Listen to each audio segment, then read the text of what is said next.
నిరాశ నిన్ను కూలతోస్తే ఉల్లాసం ఉత్సాహం నీకు ఊపిరిపోస్తాయి.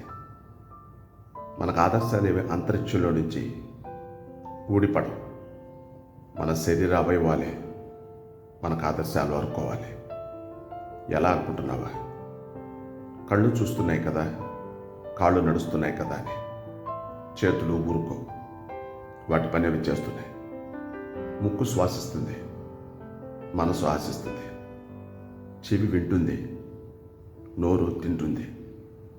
తలపైన ఉన్న కురుల నుండి తలలో ఉన్న నరాల దాకా, పెదవుల నుండి పాదాల దాకా శరీర అవయవాలే స్వేచ్ఛగా బ్రతకాలి అని అనుకుంటూ ఉంటే, శరీరం అంతా కలిగిన నువ్వు, శరీరాన్ని నడిపించే నువ్వు మాత్రం ఎందుకు సచ్చుగా బతుకుతున్నావు?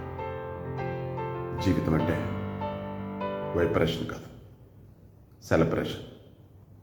ఉదయాన్నే ఉత్సవాల, మధ్యాహ్నాన్ని మహోత్సవాల, సాయంత్రాన్ని సంబరోత్సవాల, ఈ బ్రతుకునే ఒక బ్రహ్మోత్సవాల భావించు, జీవించు.